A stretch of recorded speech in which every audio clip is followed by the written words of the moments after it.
Halo semuanya, perkenalkan kami dari kelompok SGDA 3 yang akan mempresentasikan materi anatomi artikulus genu dan aspek klinisnya. Sebelum itu, izinkan kami untuk memperkenalkan diri terlebih dahulu. Berikut adalah nama-nama anggota dari kelompok SGDA 3. Baik, tanpa berlama-lama lagi, langsung saja kita ke materinya. Perkenalkan, nama saya Putri Dinda Pratyani dengan 3 digit NIM terakhir yaitu 067.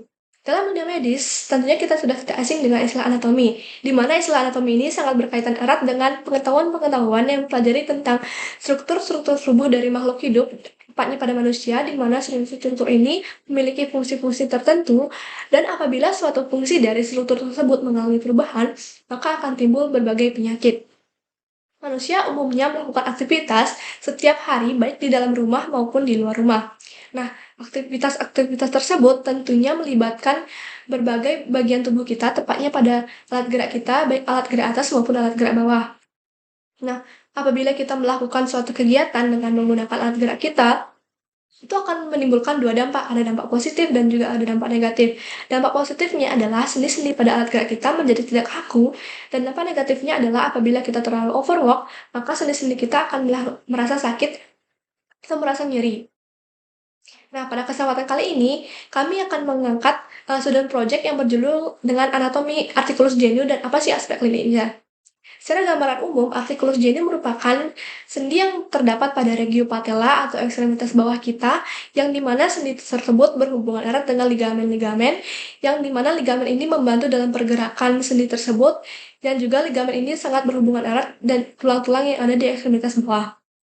Sebenarnya, penyakit-penyakit yang bisa timbul dari artikulus genu itu sangat banyak, namun di sini kami akan membahas 3 penyakit, di mana 3 penyakit, setiap masing-masing penyakit itu membahas tentang definisi, gejala, dan juga pengobatannya. Baik, langsung saja, penjelasan-penjelasan lebih rinci akan dibahas di bab 2 di bagian pembahasan. Sebelumnya, perkenalkan, saya Skarnariswari Wijaya dengan 3 digit NIM terakhir 057. Di sini saya akan menjelaskan pertama terkait rumusan masalah. Berdasarkan latar belakang, maka rumusan masalah yang didapat sebagai berikut. Yang pertama, bagaimana epidemiologis, faktor risiko, dan patogenesis pada artikulogenu. Yang kedua, seperti apa jenis penyakitnya dan bagaimana aspek klinisnya. Yang ketiga, bagaimana pengobatannya. Selanjutnya, tujuan penulisan. Berdasarkan rumusan masalah, adapun tujuan penulisan yang didapatkan sebagai berikut. Yang pertama, untuk mengetahui epidemiologis, faktor risiko, dan patogenesis pada artikulogenu. Yang kedua, untuk mengetahui seperti apa jenis penyakitnya dan bagaimana aspek klinisnya. Yang ketiga, untuk mengetahui bagaimana cara pengobatan yang tepat. Selanjutnya, manfaat penulisan. Berdasarkan tujuan yang ada, adapun manfaat penulisan sebagai berikut. Yang pertama, penulis mengharapkan dapat memahami lebih dalam terkait epidemiologis, faktor risiko, dan patogenesis pada artikulogenu. Yang kedua, tulisan ini diharapkan dapat menjadi inspirasi bagi penulis lain untuk mengembangkan ide dalam melakukan penulisan kajian lain terkait anatomi artikulogenus dan aspek klinisnya. Yang ketiga, tulisan ini diharapkan dapat menjadi informasi bagi penulis dan masyarakat bahwa ada berbagai macam aspek klinis yang dapat timbul akibat komplikasi dari artikulogenu. Perkenalkan, nama saya Elisa Febrolia dengan 3 digit terakhir NIM yaitu 055. Saat ini saya akan menjelaskan mengenai definisi anatomi, artikulus genu, dan aspek klinis. Definisi anatomi. Anatomi merupakan ilmu yang mempelajari tentang struktur tubuh manusia. Anatomi berasal dari bahasa Yunani yaitu ana yang berarti up dan tom yang berarti sebuah potongan atau guntingan. Jika dilihat berdasarkan aspek historik, anatomi melibatkan proses pembedahan, pemotongan atau cutting up, dan organisme. Sehingga anatomi memiliki arti lain yaitu cabang ilmu yang mempelajari struktur organ dan sistem yang ada di dalam tubuh manusia dan hubungan fisik antara keduanya. Definisi articulus genu. Articulus genu atau sendi lutut merupakan sendi yang menyambungkan antara femur dan tibia yang memberikan tenaga penggerak dan menahan beban torsi saat terjadi benturan. Oleh karena itu, kemampuan sendi lutut dalam menanggung kapasitas beban dan fleksibilitasnya yang baik akan sangat berkontribusi dalam menjaga keseimbangan. Definisi aspek klinis yaitu merupakan aspek yang memperhatikan pengetahuan, penampilan, dan keterampilan dalam memberikan pelayanan. Pengetahuan dan keterampilan yang dimaksud adalah mengenai apakah hal ini telah dibuktikan atau belum. Selanjutnya, penampilan adalah salah satu dari beberapa implementasi masyarakat yang melihat pertanggungjawaban tindakan pemberi pelayanan tersebut. Aspek klinis meliputi jasa yang diberikan dokter, perawat, dan pihak lain yang terkait dengan pelayanan medis. Aspek klinis juga dapat diartikan sebagai kemampuan petugas kesehatan dalam memberikan pelayanan yang optimal, sehingga menciptakan produk yang berkualitas ataupun memberi informasi dengan jelas saat memberikan pelayanan. Saya Igusti Ngurah Bagus Ananta Suryadi Putra dengan 3 digit NIM terakhir 077. Sebelum membahas lebih lanjut mengenai penyakit-penyakit secara terperinci pada articulus genu, saya akan menjelaskan terlebih dahulu mengenai faktor risiko serta patogenesis secara umum dari articulus genu itu sendiri. Terkait faktor risiko, terdapat beberapa. Yang pertama ada faktor genetik, selanjutnya ada faktor usia, jenis kelamin, obesitas, serta beban mekanik yang besar yang ditanggung oleh seseorang. Terkait faktor usia, mereka yang berusia lebih tua biasanya lebih mudah terkena permasalahan pada articulus genu. Selanjutnya, mengenai jenis kelamin, mereka yang berjenis kelamin perempuan biasanya lebih mudah terkena permasalahan pada articulus genu. Ini dikarenakan mereka akan mengalami menopause sehingga hormon mereka akan berubah dan sendi akan melemah. Selanjutnya terkait patogenesis articulus genu secara umum, ini ada beberapa juga. Yang pertama, terdapat gangguan pada tendon otot vastus medialis yang menyebabkan ketidakseimbangan serta kerusakan progresif pada tulang kartilago. Baik, saya Nikada Diana Novitalicia Putri dengan 3 digit NIM akhir 065 akan membahas penyakit osteoartritis.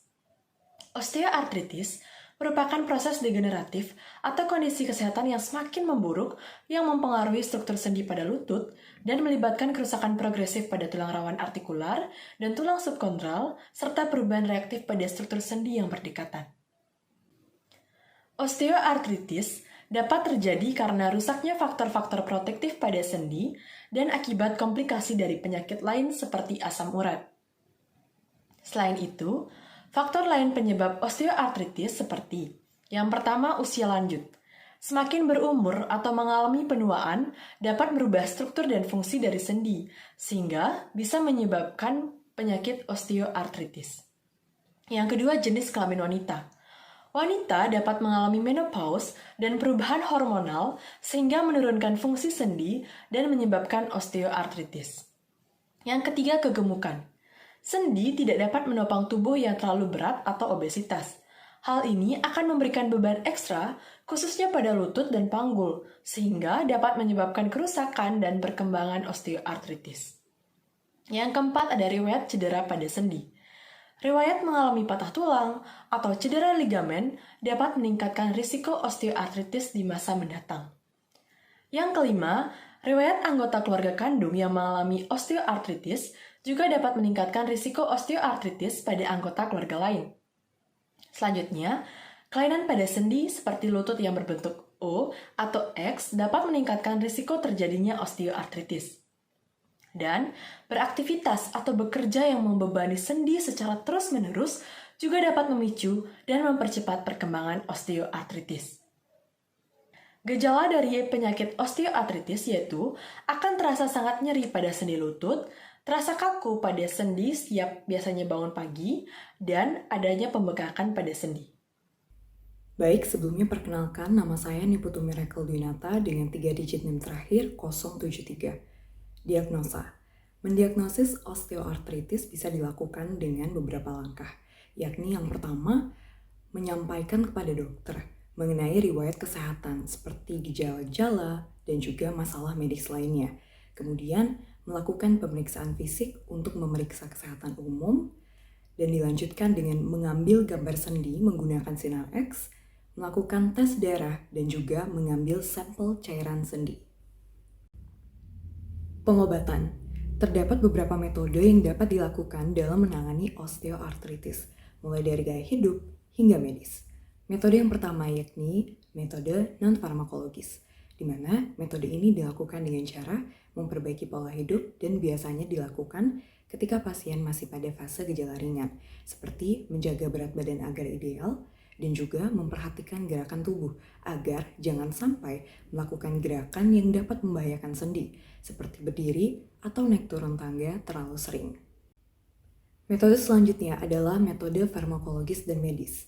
Jika nyeri dirasa sudah intens dan gejala makin parah, maka metode yang selanjutnya dilakukan adalah berbasis penanganan profesional, berupa obat seperti paracetamol ataupun obat antiinflamasi non-steroid, dan juga berupa tindakan seperti fisioterapi dan juga operasi.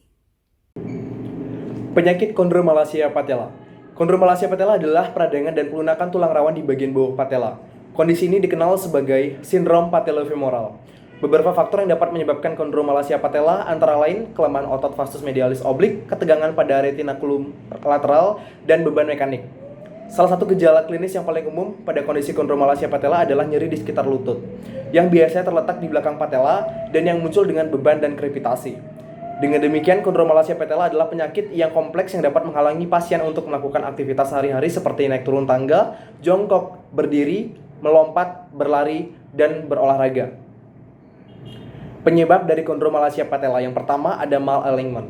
Garis tegak lurus dari anggota gerak bawah sangat berpengaruh terhadap kondromalacia patella. Q-angle atau quadriceps angle adalah sudut yang dapat dilihat dengan menarik garis maya lurus dari aksis ke tengah tulang patella dan dari titik tengah tulang patella ke tuberositas tibia. Jika Q-angle memiliki nilai sudut yang semakin tinggi, maka tarikan otot quadriceps femorisnya semakin besar ke arah lateral dan terjadinya maltracking patella pada alurnya yang menyebabkan terjadinya kondromalacia patella. Kemudian yang kedua ada genu valgus. Abnormalitas pada sudut angle yang melebihi sudut normal disebut dengan genu valgus. Sudut yang melebihi tersebut pada wanita adalah lebih besar dari 18 derajat dan pada pria lebih besar dari 12 derajat. Pada kondisi ini kedua tempurung lutut saling bersentuhan, biasa disebut knock knee. Secara biomekanik akan terjadi pergeseran tempurung lutut dan alur geraknya ke sisi lateral pada genu valgus mengikuti vektor valgus. Kemudian yang ketiga ada kelemahan otot vastus medialis. Kondromalacia patella dapat terjadi jika ada kelemahan atau ketidakmampuan dan imbalance otot quadriceps. Tendon otot vastus merupakan salah satu sistem stabilisasi lutut yang terletak di sisi medial patella. Jika terjadi imbalance sistem stabilisasi lutut, maka akibatnya adalah malalignment lutut. Kelemahan otot vastus medialis dapat ditemukan pada orang dengan Q-angle yang melebihi normal atau biasa disebut abnormal. Kemudian gejalanya. Gejala yang dapat mengindikasikan kondromalacia patella adalah adanya rasa nyeri atau sensasi tertindih di daerah lutut. Nyeri dapat memburuk terutama bila duduk terlalu lama atau melakukan aktivitas ekstrim pada lutut, seperti berdiri atau berolahraga. Nyeri juga dapat dirasakan saat menekuk atau menjulurkan lutut. Sebelumnya perkenalkan, nama saya Viko Fernanda dengan digit NIM 23025111059. Di sini saya ingin sedikit menjelaskan tentang diagnosa pada penyakit kondromalacia patellae. Ada 3 cara dalam mendeteksi penyakit ini. Yang pertama adalah dengan cara CT scan. Dengan sinar X, kita dapat melihat foto rongsen yang dapat mendeteksi tahap awal daripada penyakit kondromalacia. Kemudian yang kedua adalah dengan pemindaian MRI. Cara ini dapat menunjukkan tingkat kerusakan pada tulang rawan pada sendi lutut. Kemudian yang ketiga adalah dengan cara artroskopik. Dengan cara ini dapat memudahkan para ahli bedah dalam memvisualisasikan bagian dalam sendi lutut. Yang akan saya jelaskan selanjutnya adalah mengenai pengobatan pada penyakit kondromalacia. Pengobatan yang dimaksud adalah untuk mengurangi tekanan pada sendi dan tempurung lutut Anda. Metode pertama yang dapat dilakukan adalah mengurangi rasa nyeri pada lutut dengan cara beristirahat dan mengompres lutut dengan es. Namun jika rasa nyeri tetap berlanjut, maka ada beberapa metode yang harus dilakukan. Seperti yang pertama itu adalah terapi fisik. Biasanya, terapi fisik yang berfokus pada penguatan paha depan dan paha belakang dapat membantu meningkatkan kekuatan dan keseimbangan otot. Keseimbangan otot tersebut bisa membantu mencegah ketidaksejajaran lutut. Contoh olahraganya adalah seperti olahraga tanpa beban, seperti berenang ataupun mengendarai sepeda stasioner. Kemudian yang kedua adalah dengan cara operasi. Bedah artroskopi perlu dilakukan untuk memeriksa sendi serta menentukan apakah ada ketidaksejajaran pada lutut. Operasi tersebut melibatkan kamera yang dimasukkan ke dalam sendi lutut melalui sayatan kecil. Prosedur bedah yang dapat dilakukan salah satunya adalah pelepasan lateral. Operasi ini melibatkan pemotongan beberapa ligamen yang bertujuan melepaskan ketegangan dan memungkinkan lebih banyak gerakan. Pilihan bedah lainnya adalah dengan melibatkan perataan bagian belakang tepung lutut, penanaman cangkok tulang rawan, atau relokasi penyisipan otot paha. Baik, perkenalkan, saya Salsabila Naila Widianto dengan 3 digit NIM terakhir 071. Saya akan membahas mengenai penyakit artritis reumatoid. Artritis reumatoid merupakan salah satu penyakit peradangan kronis pada sendi. Artritis reumatoid merupakan penyakit autoimun yang dimana sistem imun dalam tubuh kita menyerang jaringan tubuhnya sendiri. Artritis reumatoid juga dapat terjadi di articularis genum. Berbeda dengan osteoartritis, artritis reumatoid menyerang lapisan sendi, yang dimana nanti dapat menyebabkan erosi tulang dan kelainan bentuk pada sendi. Karena artritis reumatoid merupakan penyakit autoimun, maka biasanya penyakit ini disebabkan oleh faktor genetik yang diturunkan kepada keturunannya. Adapun gejala pada penyakit artritis reumatoid ini yang pertama adalah kelelahan, demam, nyeri pada sendi, kekakuan pada sendi, pembengkakan pada sendi, sendi yang terasa lunak, hilangnya nafsu makan, dan penurunan berat badan. Sebelumnya, perkenalkan, saya Komang Yadurani dengan digit NIM terakhir 069 yang pada kesempatan kali ini akan menjelaskan mengenai diagnosis dan pengobatan dari penyakit artritis reumatoid. Pula kriteria diagnostik dari penyakit artritis reumatoid antara lain, yaitu yang pertama, terdapat kekakuan pagi hari pada sendi yang berlangsung sekitar minimal 1 jam sebelum dilakukannya pengobatan. Yang kedua, itu terdapat pembengkakan pada 3 atau lebih daerah area sendi yang diamati oleh dokter. Kemudian yang ketiga, itu ada pembengkakan sendi simetris. Yang keempat, itu nodul reumatoid. Yang kelima, itu ada faktor reumatoid serum positif. Dan yang keenam, itu antibody anticyclic citrullinated peptide atau anti-CCP yang positif. Selain itu, diagnosis artritis reumatoid dapat dipastikan dengan pemeriksaan laboratorium seperti laju sedimentasi eritrosit atau ESR, protein C reaktif atau CRP, dan antibodi anti-CCP, yang dimana selain itu terdapat juga tes pencitraan yang bisa dilakukan seperti ronsen, USG, dan magnetic resonance imaging atau MRI juga dapat digunakan untuk mendukung diagnosis dari penyakit artritis reumatoid. Untuk metode pengobatan dari artritis reumatoid umumnya diatasi dengan beberapa cara, yakni yang pertama itu dengan farmakologis, terapis, dan juga operasi. Yang pertama itu farmakologis atau pengobatan dengan obat, seperti halnya obat peredat nyeri, obat antiinflamasi non-steroid atau NSAID, obat antireumatik pemodifikasi penyakit atau DMARDS, serta obat biologis. Kemudian yang kedua itu terapis atau pengobatan dengan melakukan terapi, seperti halnya terapi fisik, terapi okupasi, dan juga terapi khusus untuk membantu proses penyembuhan dari penyakit artritis reumatoid.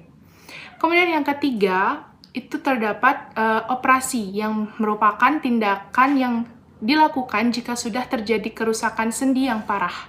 Maka dokter ortopedi atau yang berwenang dalam melakukan operasi sebagai upaya penyembuhan dari penyakit tersebut. Dan selain itu, pengobatan artritis reumatoid juga harus disesuaikan dengan usia, riwayat penyakit, dan kondisi kesehatan umum dari penderita.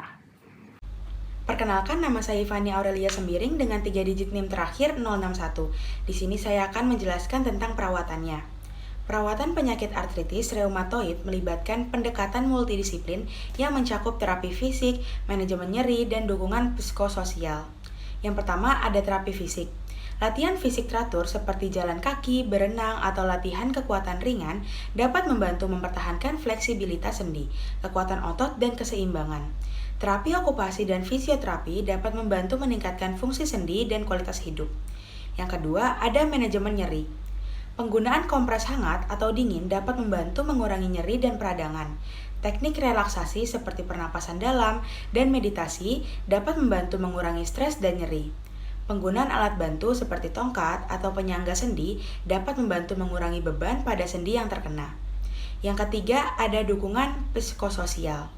Konseling dan dukungan psikososial dapat membantu pasien mengatasi stres dan depresi yang terkait dengan penyakit ini. Bergabung dengan kelompok dukungan atau organisasi pasien dapat memberikan kesempatan untuk berbagi pengalaman dan belajar dari orang lain yang menghadapi kondisi serupa. Sebelumnya sudah dijelaskan oleh rekan saya tadi mengenai anatomi, articulus genus, aspek klinis, dan beberapa penyakit dalam articulus genus. Selanjutnya saya akan menjelaskan mengenai kesimpulan apa saja yang terdapat dalam studium project kita kali ini. Yang pertama dimulai dari anatomi. Anatomi sendiri merupakan salah satu cabang ilmu kedokteran yang belajar tentang struktur tubuh manusia, baik secara makroskopik anatomi dan mikroskopik anatomi. Articulus genus ataupun sendi lutut merupakan sendi yang menyambungkan antara femur dan tibia yang memberikan tenaga penggerak dan menahan beban terus saat terjadi bentur. Aspek klinis merupakan aspek yang memperhatikan pengetahuan, penampilan, dan keterampilan dalam memberikan pelayanan. Adapun beberapa penyakit dalam articulus genus, yang pertama adalah osteoartritis yang merupakan proses degeneratif yang mempengaruhi struktur sendi pada lutut yang melibatkan kerusakan progresif pada tulang rawan artikular dan tulang subkondral. Faktor penyebab dari penyakit ini bisa berdasarkan biomekanik dan biokimia. Gejala yang timbul bisa dari nyeri sendi, kekakuan sendi, dan bahkan pembengkakan sendi. Diagnosanya, kita bisa menyampaikan kepada dokter mengenai riwayat kesehatan, mencakup gejala-gejala, masalah medis lain yang dialami oleh pasien dan anggota keluarga, dan obat apa saja yang sedang dikonsumsi. Pengobatannya bisa melalui non-farmakologis dan farmakologis. Untuk non-farmakologis kita bisa mulai dari menjaga berat badan kita, memperhatikan gerakan tubuh, dan untuk morfologisnya kita bisa melalui obat dan tindakan medis. Penyakit yang kedua yakni adalah chondromalacia yang patella yang merupakan peradangan dan pelunakan tulang rawan di bagian bawah patella. Faktor penyebabnya bisa dari malalignment, genu valgus, dan kelemahan otot vastus medialis. Gejala yang ditimbulkan bisa dari nyeri di daerah lutut, sensasi tertindih, ataupun retak saat menekuk dan menjulurkan lutut. Diagnosanya kita bisa melakukan CT scan, pemindaian MRI, dan artroskopik. Pengobatannya bisa dimulai dari terapi fisik dan operasi. Yang terakhir adalah penyakit artristik reumatoid yang merupakan penyakit peradangan kronis pada sendi, termasuk salah satunya penyakit autoimun yang terjadi ketika sistem imun menyerang jaringan tubuh kita sendiri. Gejalanya bisa dimulai dari demam hingga bahkan kekakuan pada sendi. Diagnosanya bisa dimulai dari pemeriksaan laboratorium seperti laju sedimentasi eritrosit, protein C reaktif, dan antibodi anti-CCP. Pengobatannya bisa melalui dermatologi, terapi, dan operasi. Baik, perkenalkan nama saya Virginia Amanda Mangule dengan NIM 2302511053. Di sini ada dua saran. Saran yang pertama kepada pemerintah dan yang kedua kepada pembaca. Yang pada pemerintah wajib memberikan edukasi, sosialisasi kepada masyarakat mengenai dengan gejala, penyebab, dan risiko yang akan terjadi dari tiga penyakit tadi. Pemerintah wajib membantu dalam pengembangan obat-obatan, aspek-aspek kesehatan, bahkan fasilitas kesehatan dalam perawatan penyakit ini ya. Pemerintah wajib melakukan promosi hidup sehat melalui dengan seperti kampanye dan promosi kesehatan lainnya. Pemerintah sangat dianjurkan untuk melakukan pengawasan dan pemantauan terhadap penyakit ini ya, mengambil tindakan pencegahan dan pengendalian sehingga tidak terjadi penyebaran yang semakin banyak dari penyakit ini. Saran kepada pembaca, dalam dunia kedokteran kita tidak hanya mengenal sebagai anatomi saja, tidak mengenal sebagai garis atas sebagai garis bawah, tapi kita harus mengenal juga fungsi-fungsi dari yang harus kita tahu. Kepala lansia sangat diharapkan untuk menjaga kesehatan di usia yang semakin tua adalah sangat rentan terhadap penyakit. Pentingnya melakukan pemeriksaan kepada dokter untuk melakukan diagnosis dan pengobatan yang sesuai. Pada penyakit artritis lutut sangat diharapkan untuk menjaga berat badan yang sehat dan ideal, dan untuk mengikuti terapi yang dapat mengurangi gejala dari osteoartritis. Untuk yang terkena penyakit chondromalacia patella sangat diharapkan untuk menghindari aktivitas yang berlebihan yang bisa membebani sendi dan mengikuti terapi fisik adalah langkah yang paling penting dalam penyembuhan agar tidak terlalu parah. Untuk penyakit rheumatoid arthritis sangat disarankan untuk menjaga pola kesehatan dan hidup sehat. Jangan mudah lelah dan tidak lupa untuk sering konsultasi dengan dokter untuk melakukan pemeriksaan yang lebih lanjut lagi dan membutuhkan pemantauan dari dokter. Melakukan terapi fisik, mengkonsumsi obat-obatan yang dianjurkan oleh dokter, dan melakukan manajemen nyeri dan butuh dukungan dari psikologi. Ayo terapkan hidup sehat. Sekian video penjelasan dari kelompok A3. Mohon maaf apabila ada kekurangan dalam video ini dan terima kasih telah menonton video ini.